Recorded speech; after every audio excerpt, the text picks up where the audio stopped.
channel today. I've got a great interview with a great man, and his name's Todd, and his channel is called the Carnivore Cure.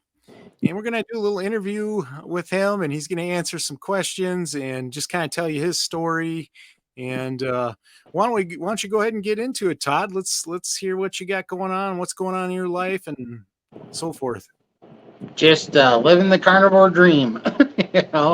Yeah, I don't know. I just started a new channel because I'm pretty amazed how great carnivore's been. So effective for me when a lot of things hadn't been. So I just kind of wanted to get the information out there to everybody and kind of see if there's anybody out there that I could help answer the questions that I had a hard time finding when I was looking. Yeah, definitely. Now, I do know you've had a lot of success. It looks like, for the viewers out there, he was over 300, or I'm sorry, over 715 pounds and a little over around 11 months ago. And now, aren't you tipping around 490 or so, roughly? Yep, right at 490. I try not to weigh but about once a month, or else the scale annoys me. Yeah. I started a with lot of people do that. So no, that's great. I mean, that's over 225 pounds in 11 months. That's incredible. You're having a lot of success for sure. Yep, I am. And, I'd love to say this is the first time I've lost that much weight, but I actually lost 300 pounds, more than 300 pounds twice in my life and gained it back. But so, I was never going to make this channel unless, well, it never was even on my mind, but what kind of pushed me to this point was that, man, this time I've never before had ever, felt like any of that was sustainable, what I was doing before. And this time it's been such a life changer just because there's zero carb cravings or anything, that's pretty crazy. So yeah, what, that brings up a question, you said you lost the weight in the past. What do you think's different about this time? What do you feel is a difference maker for you and is going to be a difference maker for you? I think there's few things that are different, but the top ones I think is that one, I didn't even know what a what a ketogenic diet was before. Every diet that I did before was, the SAD diet, balance, portion control, that type of stuff. And I'd usually get frustrated with it because it just wasn't working. And so I would just go on a starvation diet. And, the time I lost the most weight, I actually got down to 337 pounds when I was 24. And that was coming from about 640 pounds at the time, 620 something to 640, somewhere in there. And I only ate twice a week for 17 months. And each time I was basically eating 2,000 calories a week for 17 months, Oh, wow. And it was a straight starvation diet, and I was working like crazy, and I did get it off, but the whole time, I mean, I never wasn't hungry. I was hungry all the time. The cravings were ridiculous all the time. I was getting weak and tired. I was losing a ton of, muscle mass, and I end up tearing my right knee, my right rotator cuff, and end up having to have surgery on my knee because of that. And I was just like, man, I was just falling apart. Just my body was eating itself. But all those restrictive diets, man, it just never addressed anything, because you're still eating pastas and all this stuff, rice, because that's supposed to be healthy and all these things. And man, it just, it was all willpower and just a struggle the entire time, and it never got easier. And then, man, as soon as when I got down to 337 pounds, I got married, and I was like, okay, my wife's going to start cooking. So she was cooking, rice and steamed vegetables and chicken and all this stuff. And man, within 10 months, I was back to 600 pounds. It was crazy. Came on so fast. It was insane, So yeah, I didn't know anything about insulin resistance then. I didn't know anything about, intermittent fasting or metabolic disease or breakdown of the mitochondria or any of that stuff. And had no, I didn't even know what leptin was, much less realize I didn't have any leptin sensitivity. You know? Yeah. So, yeah, so this one, there's just no struggle. I mean, I was so helplessly addicted to soda. It was ridiculous. I could not, I really think that most of my weight was because of soda, Did you wasn't drink, what I, was it regular sugar pop or? oh yeah, I drink Coke and Mountain Dew. And I mean, like, absolutely terrible offender of drinks. That's where I got all my calories because I never really, I do OMAD because it's so easy for me because I usually only ate once or twice a day even before, and usually once. But I would drink all my calories throughout the day. So I'd get up in the morning on the way to work and I'd get 2 iced mochas, and then on the way from the coffee, hut I'd stop at the gas station, get, 2 Red Bulls. you know? So before noon, I'd have 2 iced mochas and 2 Red Bulls. And, I'd usually drink, by the time the day was over, I'd drink, 12 different, just drinks full of sugar just to get through the day, So that Yeah, was hard to break. I bet. Yeah. Well, why don't you tell us a little bit more about your story, how you got started, what kind of types of foods and diet, I guess you were to start your plan, and then kind of go from there. Yeah, I mean, basically, I've been big all my life. Like I said, or I've said before, I was, 600 pounds by the time I was 14. Just always a big kid, and but I always worked, and so I actually carried it decently because I worked construction my whole life, and so I built the frame and some muscle to carry it, but it was always weighing on me, even when I was, young and healthy or young and sturdy anyhow. I don't know about healthy, but I carried it, but my feet were always killing me. My knees were always killing me. Back was always killing me. And it was just wearing on me. But health wise, everything was pretty good. But then after 12 years in the field, I got moved into the office and I got more sedentary.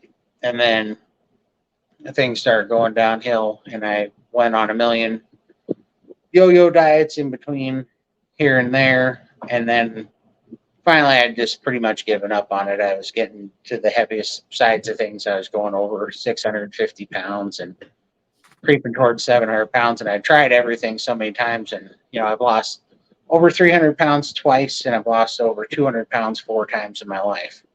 Oh, wow. Always gained it back and more so, but it was always just through starvation diets. So you've done quite a bit of yo-yo dieting then. Yeah, and extremely, and so it finally wore me down and I'd kind of given up on it. And there's this, that and the depression and anxiety. Like I had no idea. I just thought I was depressed because of circumstance being heavy and not being able to beat it. And a lot of other things are going on. And yeah, I was, fighting all that. And then I just had a real rough span of life or whatever, and 2016, just things were pretty terrible. 2016 through 2017, my wife left and my dad died and my brother died. Oh, I had yeah. to move in with my mom because my mom was 74, had a brain tumor and dementia, Yeah. and she'd never been alone. So I moved in with her so I could take care of her, and things were pretty terrible. And then I just kind of got mad one day and I was like, I got to be healthier. I got to be able to take care of my mom. I got to be around for her and my brother. And, I work family business and I work for him. And it's like, I've had too many people die in our family lately and just got to get over that, got to be healthy and start being able to help, my family more and stuff. So I just decided to start going into it. So I quit soda and I swore off it. And so I couldn't figure anything out. I just had done a 10-day stint in the ICU for reactive airway disease because since I was 18 years old, my oxygen was always below 90. and every winter I'd get colds, and I'd had pneumonia or bronchitis every winter since I was 18, and I'd fight it every year, and it would keep me sick for 3-4 months out of the year. And so I started noticing that when I was drinking Coke heavy, my lungs were worse. So I decided to not drink any calories anymore. So I just started drinking water, unsweetened iced tea, and unsweetened black coffee. And I was doing that, and it had a pretty good result. I felt better. My lungs felt better. I was breathing a little better, but weight-wise, nothing was really coming off at all. But at least I felt better. And then about that time, my brother was working out with weights, and he decided, I was just looking for something to get healthy. So he said, have you, read this book I got on Frank Zane, and it's a weightlifter diet. And basically it was high protein, low fat, moderate carbohydrates. It's a common weightlifter diet, bodybuilder. So I did that for 14 months. And when I tell you it was the worst I've ever felt in my life was that 14 months. I felt so tired, so depressed, so sick that whole 14 months. And I was just doing it off of just willpower. And it was the most miserable I'd ever felt. In 14 months, I only lost like 35 pounds. Oh, and wow. I was eating nothing but I started eating 2 meals a day, and I do low fat turkey sausage in the morning with egg whites, and that was my breakfast. And then every night I would have brown rice and chicken breasts, and I would fry the rice in egg whites and make that. And I ate that every day, those 2 things every day for 14 months, and I was losing my mind because I was so tired. I can imagine. So I couldn't do it, and it wasn't working. And so I decided that I knew I was going to fall off the wagon if I didn't do something, because I mentally couldn't take it anymore. And so I was like, man, I cook the driest chicken of anybody's ever cooked. And if this chicken don't start tasting better, I can't eat it one more day. And so I was like, how can I cook this chicken better? And I went on YouTube, and I found this channel called Sous Vide Everything.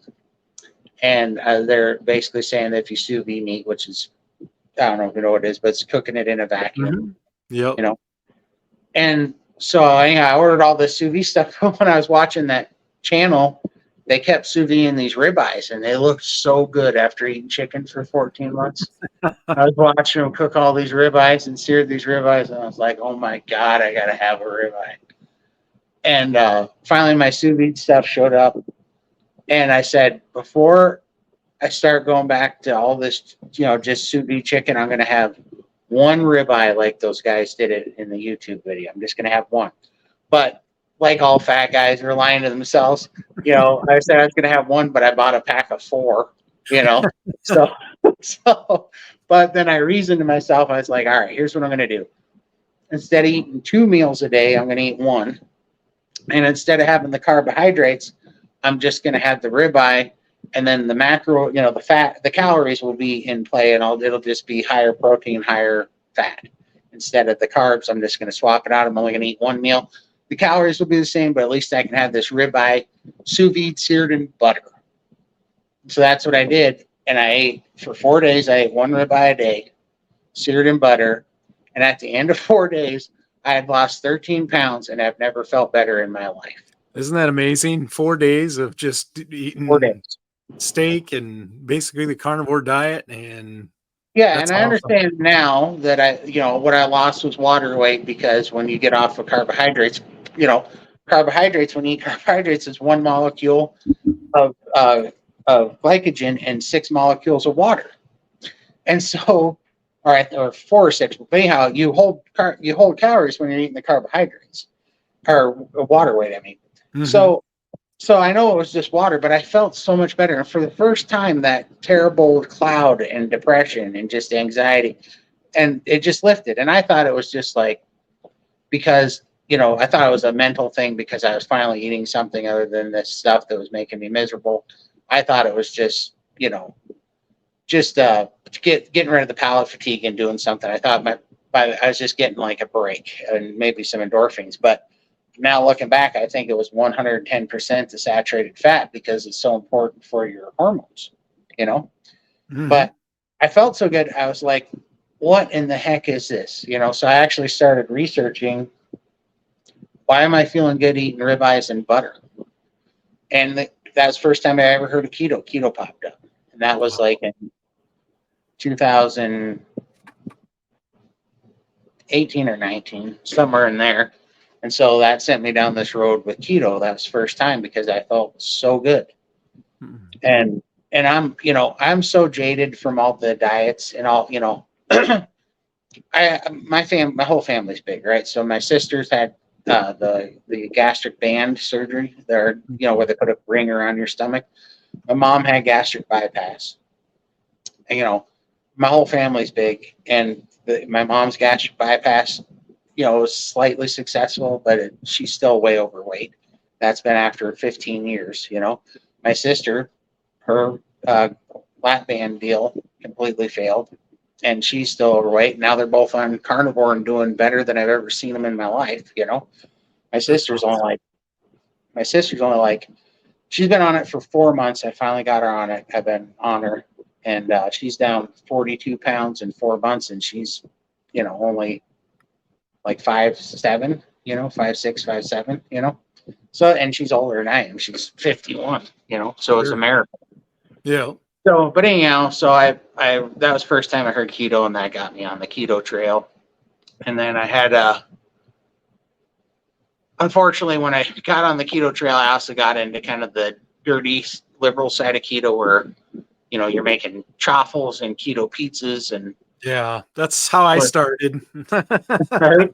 That's And how I so started for sure. yeah, yeah, and so, you know, I'm making all this stuff, and unfortunately, I didn't realize it at the time, but I had veered away from ribeyes and butter, and I'd gotten into, you know, the chaffles, the keto pizza, the taco salads, you know, all these things, and I was feeling small incremental, you know, increments of better, but man, I got my mom on keto at that time, and she was in ketosis, but I couldn't get into ketosis that way.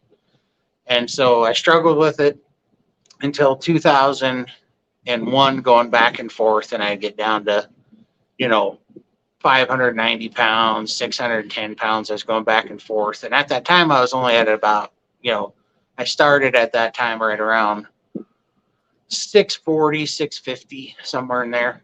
And I was, you know, so I'd had between the high protein diet, low fat, and then all the way to keto, I'd gotten, you know, below 600, but barely. And but I was feeling better, and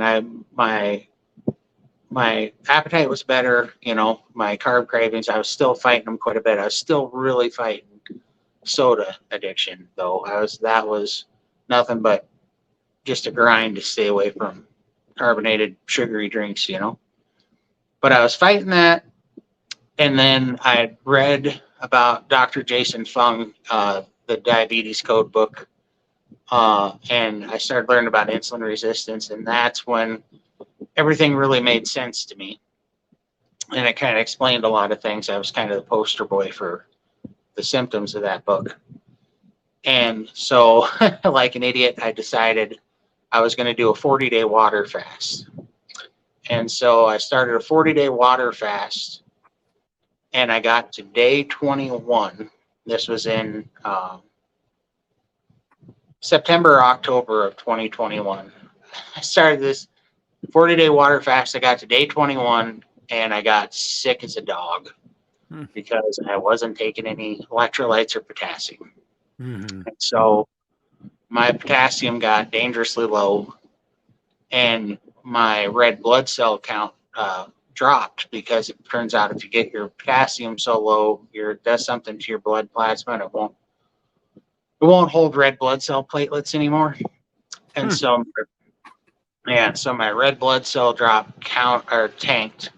Then I got COVID, and because my immune system was completely tanked, you know, Right. and so I got COVID when I was in there, and then everything spiraled. When I got COVID, I got terrible pneumonia, and it almost killed me.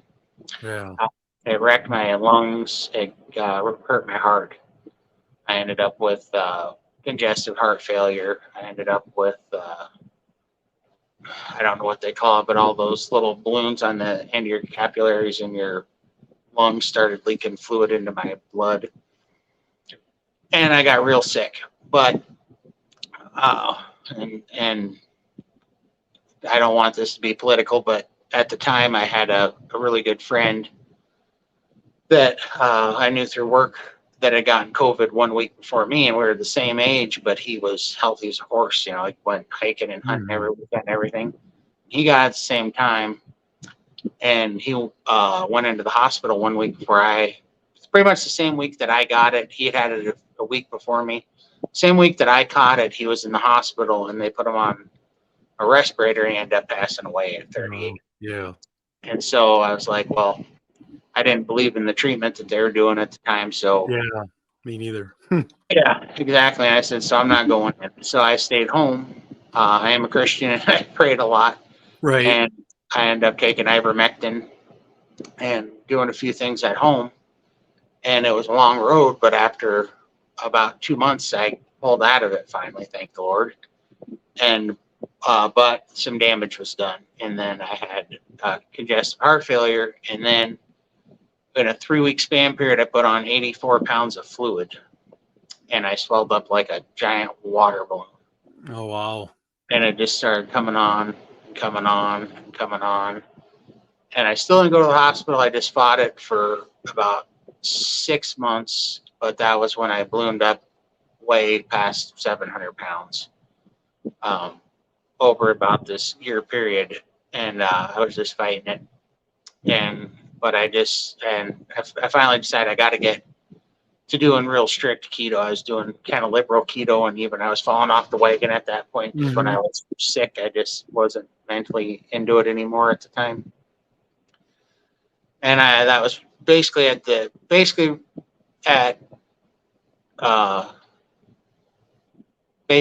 level in 2021, right when I got COVID. That's when I basically got stuck in my chair. Yeah. I was weak and I couldn't move.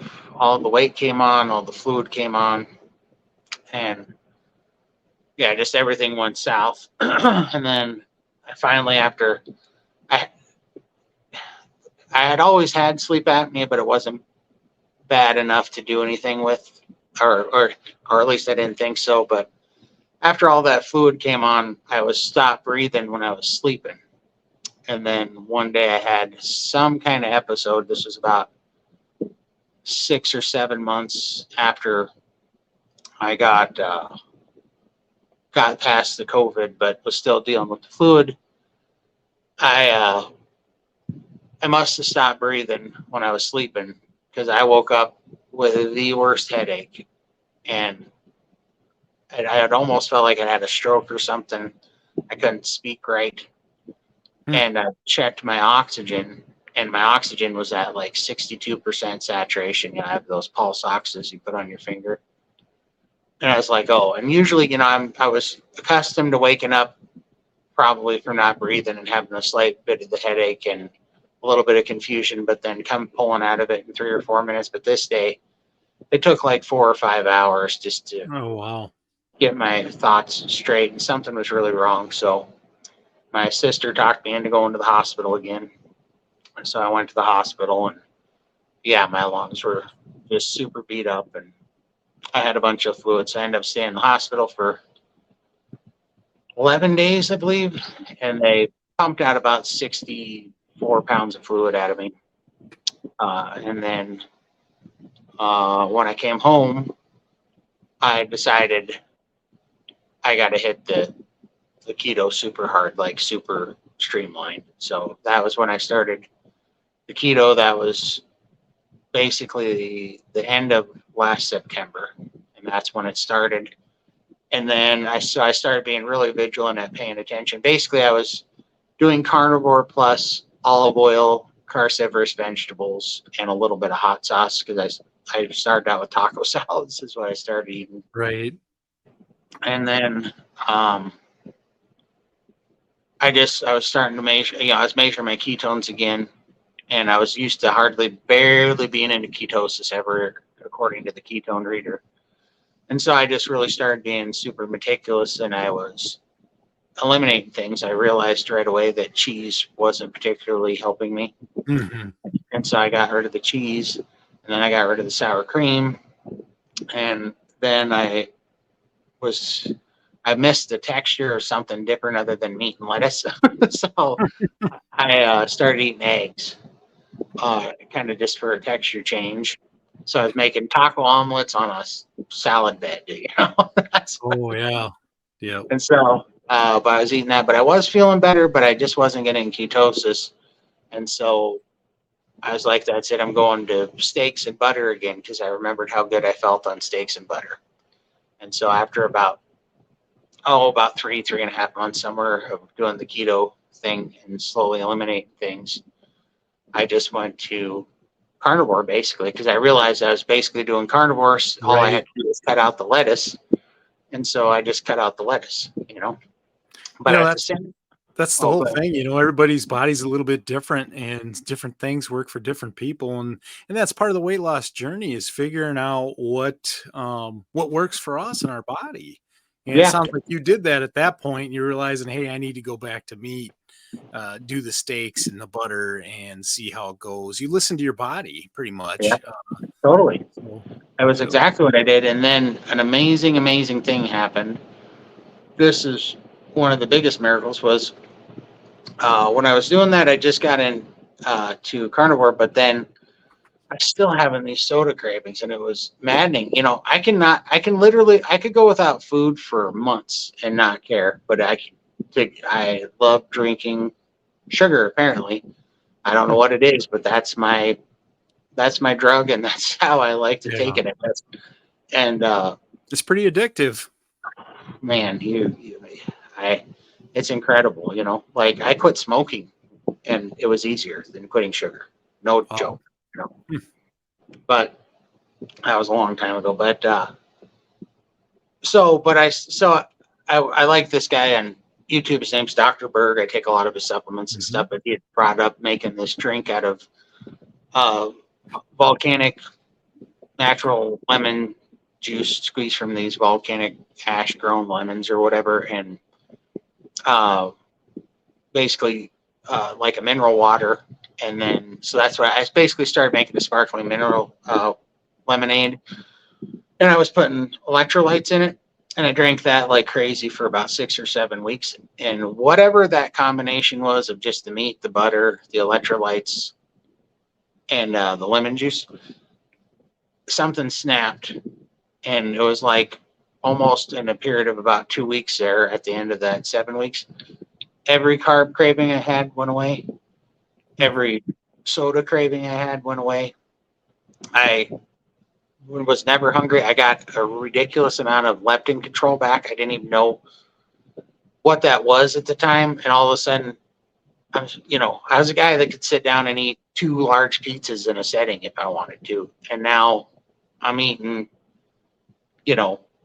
3/4 to a pound and a quarter of meat, and I'm getting satiated and I can't eat another bite, and I'm like, what is this sorcery, like this isn't me. It was crazy. And yeah, that's where I've been the last 7 or 8 months now. I haven't, That's I have great. not, I haven't had one craving. There's not even an ounce of worry about being tempted by anything, you know, I, I'm around people and other food all the time, but and I'm used to fighting temptation that way my whole life, and I know what that feels like. And this time it doesn't even bother me. The only time I still have anything close to a craving, and this was kind of telling too, which is one of the other reasons I think this started working better, but is if I get super stressed out and I feel like if I get hit with a bunch of cortisol or something, then that's the only time my brain, for whatever reason, goes, what about a pizza or Coke, Yeah. but I have an emergency protocol for that. Now, anytime that remotely comes into my head, I run straight to the bacon and the eggs, and I shove as much of it in my mouth as possible until the cravings go away. And that I've only had to do that twice early on, and but yeah, it's not even a thought in my mind now. It's so crazy. This is why I know without a shadow of a doubt that it's just a matter of time now, because it's easy now. It's effortless. Actually, it's Right. completely effortless. I don't whatever happened mentally to my relationship with food and cravings and stuff. It's completely gone. It's incredible. That's great. I mean, that's it's kind of funny when we're talking about that and food addiction a little bit. I actually made a video today on food addiction, which will be coming out. And I talk about how tips to beat food addiction. And clearly something clicked with you and that worked pretty well for you. And in the video, I talk a little bit about I like to associate pain with those goodies and those treats. Because it's like if you look at it, it's like those items caused me a lot of pain over the years. And it's one of those things that's, is it worth 3 days of being out of ketosis to eat it? No. No. So that's how I kind of deal with the goodies. And if I have a craving, it's just not worth it to me. Because it's caused me a lot of pain over the years with the excess weight and everything Yeah. else, Well, so. and that was the other thing when I started, kind of my eyes were getting opened up too, because, my whole life there's a, I underestimated the mental aspect of losing weight and getting healthy. I really did. I just thought, my dad's a Marine. I had a lot of brothers. We're just kind of like stop being a sissy and suck it up type of people. You know what I mean? Yep, most And guys are that way, I think. Yep, definitely. yeah, and so the idea of talking about your feelings or something, Yep. it wasn't something that ever crossed my mind, right? But and I didn't go to therapy or anything, but not that I would, I totally understand if somebody did, but what I'm saying is that I just started looking at things different. Before, for Mhm. that whole time, I just was, every time I'd fail and I'd gain all the weight back, I'd go, oh, there's something wrong with me. My I'm not as strong as somebody else. I'm not as mentally tough as somebody else. My willpower sucks. My resolve sucks. I must be weak, And I just kept Mhm. thinking that over and over, and that would wear on you, and the cortisol would kick in, and depression and anxiety through the roof. I mean, I seriously was suicidal for like 3 years. There's a few times that, it's amazing I'm still here, to be honest with you. It was so bad. That Yeah. stuff kept coming up, and every time I was beating myself up. And oddly enough, a buddy of mine once said, he was just asking me, and I was playing poker. I used to love to play poker a lot, and I was at the casino playing poker, and a buddy of mine, super analytical guy, a guy I respected, and he started asking me about my weight and stuff, and when I told him I weighed 600 pounds when I was 14, he goes, "Oh, well, then clearly you have a metabolic problem." And I'm like, "No, I mean, I'm just eating too much. I think I don't have the willpower. I got to work on doing that." And he goes, "No." He goes, "That's silly to even think that." He goes, "I don't know you very well, but," he said, "I couldn't have gained 600 pounds by the time I was 14 if you gave me all the money on the planet. And, there's no way I could have been 600 pounds when I was 14. You clearly have some sort of metabolic problem, And it never, it started to shift after that, because I got to thinking about it. It's like, well, that is kind of true. And then, of course, you learn, I read Gary Taub's book, The Case Against Sugar. I don't know if you've ever read that one, but I I haven't, no. it is so good. He makes the point. Hmm. He makes the point that the reason why the calorie in, calorie out thermodynamic hypothesis is failing across, terribly with all this, all the so-called diet experts and all this nonsense, is because, obviously it's not the answer, but basically he was a scientist. He majored in science in college, and then he became an investigative journalist. And so he was kind of the perfect guy to look into this, because what he started doing was writing books on bad science, basically paid off science. And what he found when he was studying some other things was that diet, nutrition, and the drug companies are some of the worst science, bad, phony, felonious science on this planet, because science is hard to do, especially when it comes to the human body, especially when it comes to living human beings, because, we're really good at patching bones and replacing hearts because they get to work on cadavers. But as far as living metabolic functions, it's really hard to do a conclusive scientific study on people that have individual free will over a 10-year period of time to do a controlled study on people. It's really hard to get super good information out of them that's, not tainted.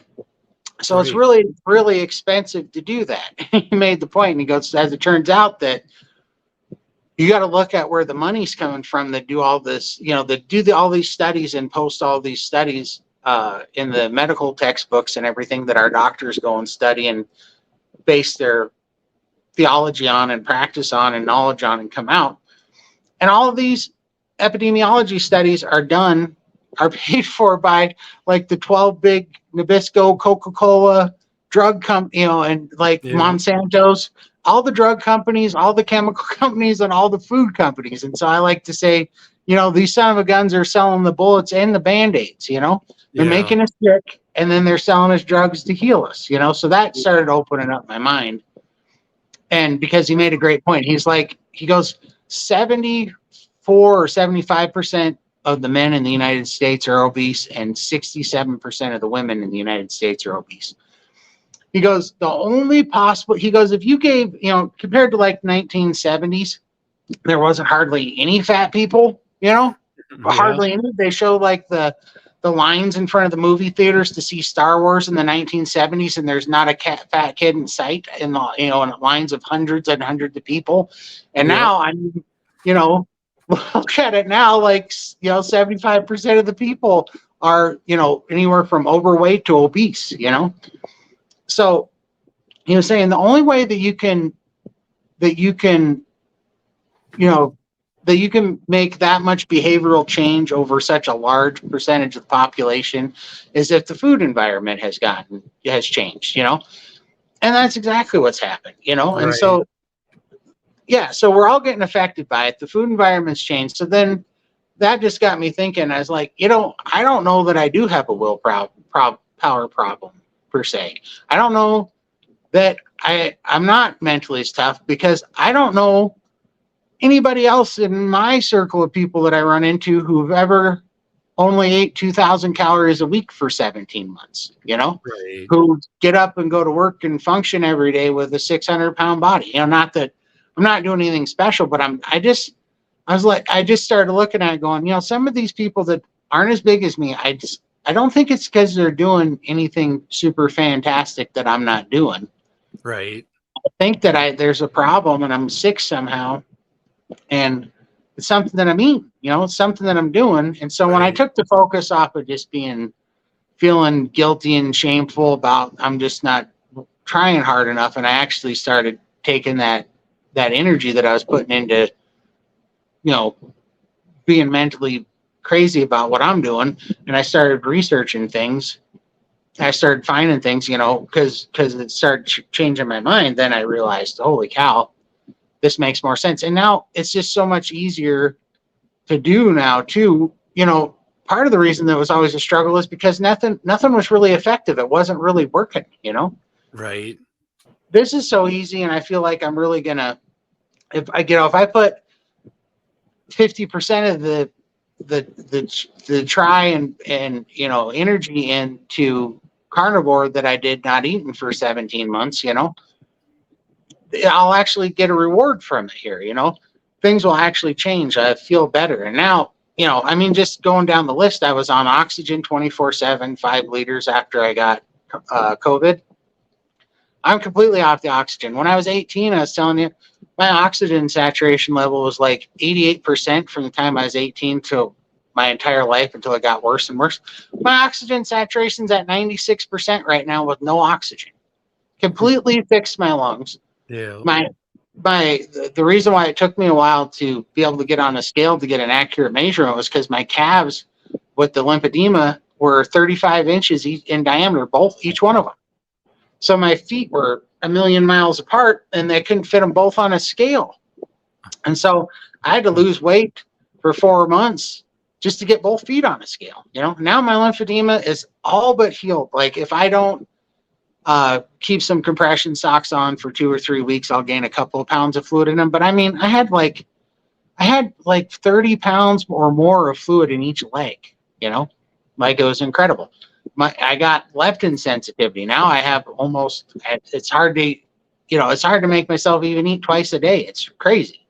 All the depression and anxiety's gone. My mind works so much better. And one of the real amazing things too was I was having real word recall problems. I still have a little bit of it today, but after whatever that episode was where I woke up and had that terrible headache and my oxygen got down to 93, it did something neurological in my brain for a second there, and I had the worst time talking. I couldn't recall words, and I couldn't find words. I have it just a little bit still, but it's gotten exponentially better. But that healed up. My insulin resistance healed up. My eyesight got better. I had neuropathy in my legs from the lymphedema, and I couldn't feel my toes and my feet. That's all back. And then the best part is, when I was stuck in that chair for 2.5 years, I couldn't get up for I couldn't stand for 90 seconds. And my oxygen would drop so low, I just would start blacking out. Yeah, now I'm completely mobile again. I got all my air. It's not a big thing to most people, but I can do 10 minutes straight on the treadmill now, which is like a miracle. I was going to ask you if you do any exercises now. So that's cool that you're on the treadmill. Yeah, just so I worked out a thing because I'm working on getting my legs. I have, what do you call that? Atrophy, I think, from being in that chair for 2.5 years. I got, because I used to be, I was always big, but I had a lot of strength, and I lost a bunch of strength and a bunch of muscle when I was in that chair for 2.5 years. So I'm working on getting my strength back. And so now I work from home right behind me here, and right behind this camera is my treadmill. And so I set an alarm, and every hour I just get up and do 5 minutes on the treadmill just to get the blood flowing in my legs, get my heart rate up to like 135, 140 beats a minute for 5 minutes, and just get everything flowing. And that's where I'm at right now, trying to build up some stamina and get the muscle back. And then I'm also cleaning out my garage right now, and I'm putting a weight gym in there right now. That's and great. So my goal is that when I get to roughly, I want to get to somewhere between 450 to 425, somewhere in there. And then I think I'll feel strong enough to start lifting weight. I mean, I just, in the last, I don't know, probably 4 to 6 weeks, I finally feel stable on my feet. Before everything was a little shaky and I didn't have the greatest balance and things, but I got that back in the last, I feel really amazing, this last couple of weeks. So I think I'm hoping in the next 4 to 6 weeks to be able to be lifting every day, Well, that'll feel pretty good, won't it? You've come a long ways, my friend. It's real impressive how far you've come in a short period of time. So keep up the good work. That's for sure. Oh, I definitely will. And, like I said, I was never going to make a video or anything because, I don't want to put a video out. And then if I know that if I know it's unsustainable, you know what I mean? Like, yeah, I was trying to find an answer. And the only reason why I decided, all right, I think, I've always believed in this as I've been studying in it, in the last, year or whatever. I've really believed in this, but I just wanted to I wanted to see if it was going to be a self-control and willpower thing where it was just going to eventually fall apart. I mean, and don't get me wrong. I know you're not going to be motivated every day, and you're going to have those battles where you got to just pull yourself out of bed and, get on the treadmill, get going, do what you got to do. I'm not saying that you're not going to have to do that, but what I'm saying is that there's that different, and anybody that's ever done it's known it. Have you ever been on a diet that you just knew was not sustainable and you were going to do it, but you knew you were going to sustain it forever? Right. Yeah. You know what I mean? This is not like that. When I finally seen, I can actually do this forever. It's a like lifestyle change. That's what I like to call it. To me, diets are temporary. But Yeah, when you eat this way, it is a lifestyle change. You don't plan on ever going back to old ways. And that's really how I see it. And, yeah, that's why I've had success too. It's like, this is a lifestyle. It's not a diet. for sure. So, And I credit a lot of that to when I was doing calorie restrictive diets and everything was a struggle and nothing made sense. Well, how could you make that your lifestyle when you don't even understand what you're really doing? right. Like it's not really working and everything has a downside or a struggle or a Yep. hiccup, like hitting walls and plateaus and all you can do is just work yourself, you know, exhausted every day and then you go and eat and you're not even putting proper fuel in your body, so you're not even feeling good and you don't even, get time to recover because you're not even eating enough protein or saturated fat or anything. And Yep. now, now that my body's actually healing. What I say is before I used to, before I was trying to treat a symptom, now I found the disease. I'm treating the disease. That's why I don't count calories anymore. Early on, I was thinking that was important. I don't care. I just eat when I'm hungry and I stop when I'm full. And if it makes me feel better to not do something, I do it, And Yep. so, and that's how I ended up trimming my diet down, like I think I said that before, but I eat beef broth. Uh, I bought, there's kind of a weird thing on chickens, and I don't eat chicken because chicken makes me sick. But I bought chickens for my sister because she raises chickens for laying eggs. And so now my niece, I pay her some money and she goes and collects my eggs for the chickens and takes care of my chickens. And so I get fresh eggs every day. And I Nice. just eat the eggs. I eat beef. I just get my beef from Costco. Around where I'm at, they have the better meat here. And so I just get beef and I eat beef broth, chicken, or chicken eggs, I mean, and cod livers and salt. And that's pretty much Wow. it. Yeah. That's amazing, and you're doing so well. I know you mentioned some of your goal going forward. You lose a little more weight. You're going to do something with the gym. Is there any other goals you have in the near future? Obviously, you're going to continue down this path and losing weight. What was there anything else that you were wanting to do, or any dreams, or anything out there that you'd really like to accomplish coming up? Oh yeah, I've got a kind of a crazy regimen. One of the things I think I bet people with weight problems probably share some of it with me, but I'm a little bit obsessive and compulsive at the same time. So I tend to really get into things, and so I have some goals here. What I want to do is I'm gonna get that garage. Uh, my brother, he already bought some Rogue weightlifting equipment for me because he's all pushing for me. So I'm going to put that out there, but also I want to get into, it's called EWOT. I don't know if you've ever heard of it, but it's called exercise with oxygen therapy. Oh, nice. Yeah. And so basically it's a big 900-liter air bladder that you hang up and you fill it up with an oxygen concentrator with, basically 99.3% oxygen. And it'll hold 900 liters of oxygen. Then you get on the treadmill and you do like a high interval workout and get your heart rate up as high as possible, and you breathe that 900 liters of oxygen in. And Wow. what ends up happening is because I have some neuropathy and I have some circulation problems in my legs, and so I'm going to start doing that to attack it until I can get small enough that I can fit. I want to purchase a hyperbaric oxygen chamber. Nice. And so those are my two immediate goals. And then they've gotten a lot more affordable, Yeah. now. So I want to get one of those because I think it's going to help. I've got a lot of things that are a little beat up from carrying weight around so long. Yeah. And so I want to start working on tissue repair. And that's two of the things that I've studied that are really beneficial. That and red light therapy I'm going to do. I'm already doing grounding therapy. And then when I get a little more weight off me, I'm going to get one of those, those ice dunk tanks. And I want to start doing that. Just anything, I know all those things might sound silly to people, but what they all have in common is that Improve your health. they improve your health, and they cause stem cell growth, growth hormones, and autophagy and mitophagy, which is eating the dead and dormant proteins and repurposing them and rebuilding new tissue.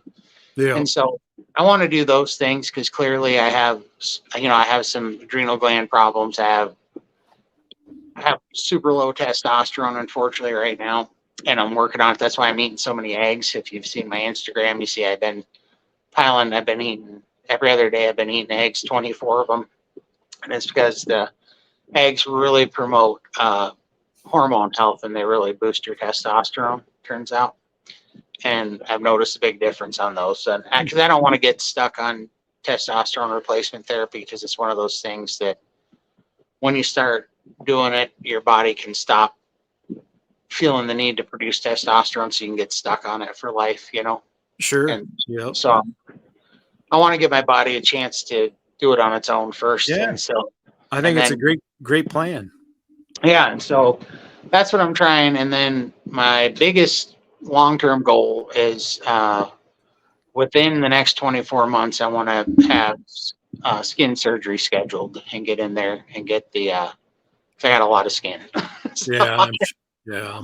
I'm going to need to I get think that I'll out have my fair share too, a little bit. So for sure. I've been happy about a few things. My four chins have not been as bad as I thought they would be. So that's not too terrible. But before well, I do, you definitely look better than that picture that I'd seen earlier of you when you started. yeah, There's a huge difference in just your face alone. yeah, So and you know what?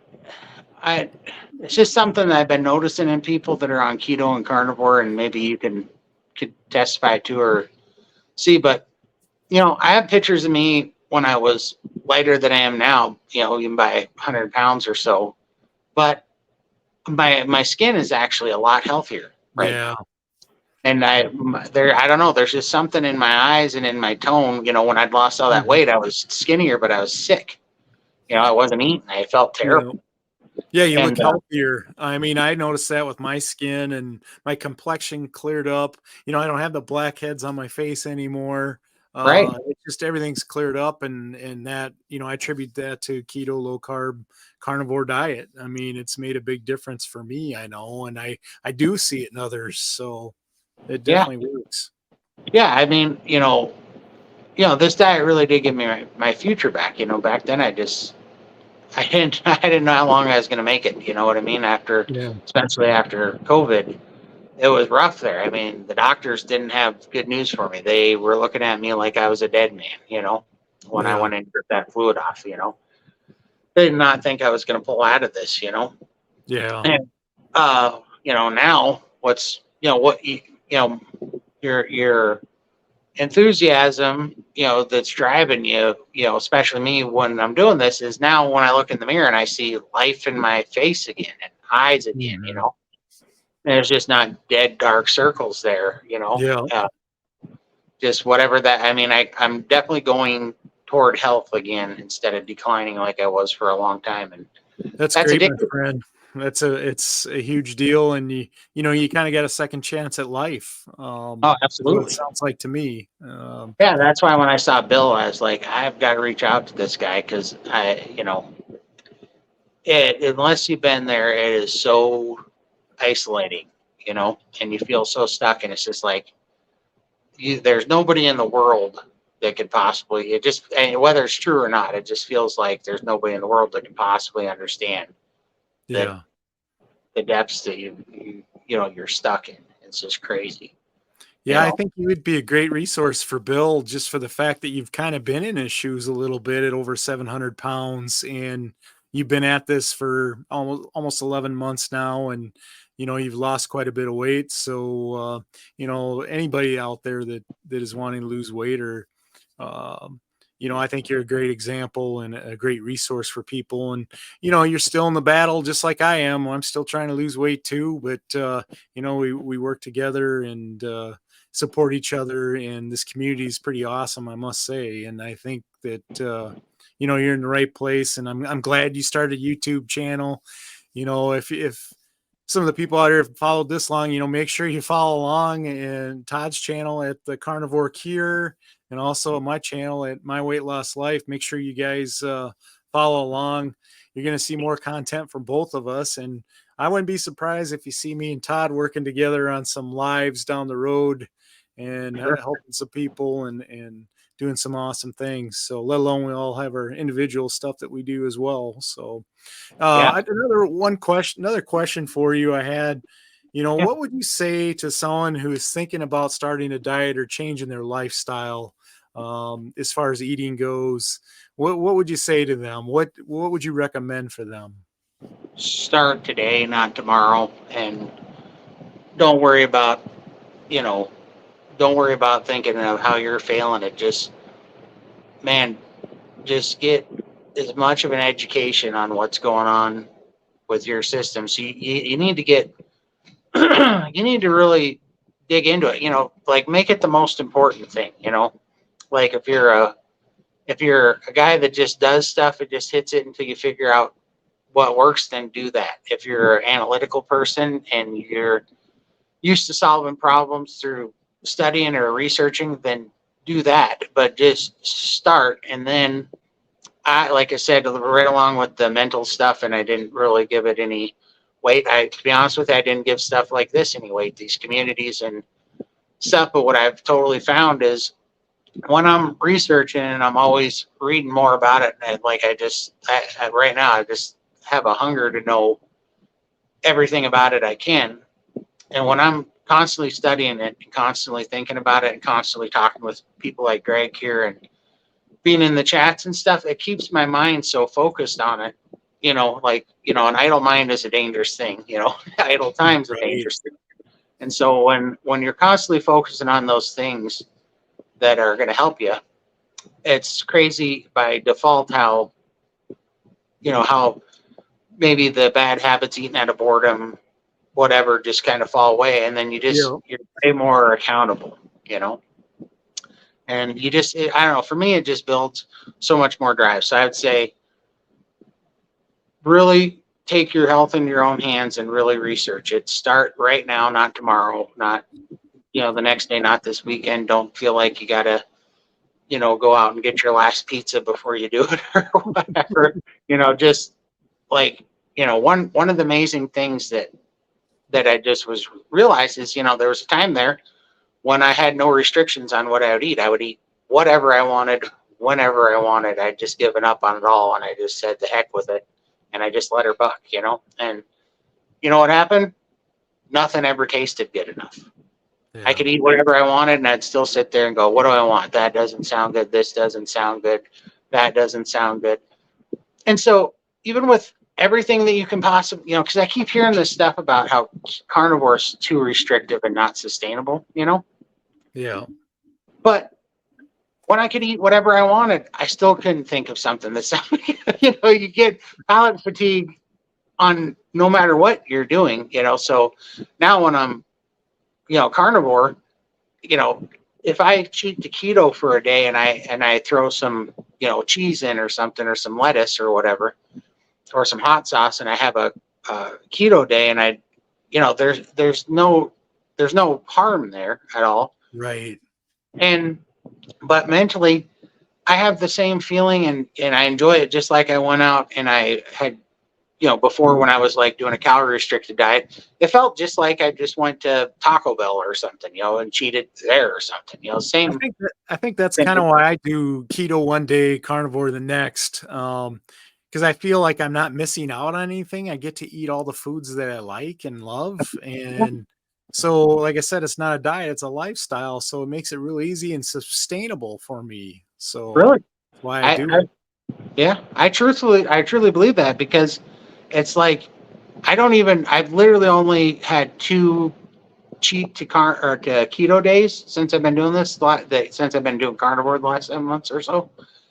And just by having that option has taken away the stress of falling off the wagon. It's kind of strange, but just by knowing that anytime that I want, I can go make a taco salad or just something to get away from the palate fatigue and the monotony of it, Yeah. And I don't know. It hasn't even been a thought now. Like I literally don't have any doubt or worry or anxiety over staying on this diet. That's what's so mind blowing to me, is that it's not a struggle at all now. Yeah. So when I hear people say it's too restrictive, you know, and maybe that's because, I had dug quite the pit for myself. So, and I was, deathly ill. So Right. maybe that shaped my, I didn't have a choice. So maybe that shaped it to me, but it's just, I'm not any, well, and that was the other thing too. It's just like, I realized that, I was avoiding eating right because I thought I was avoiding the hard things. I thought I was avoiding the struggle.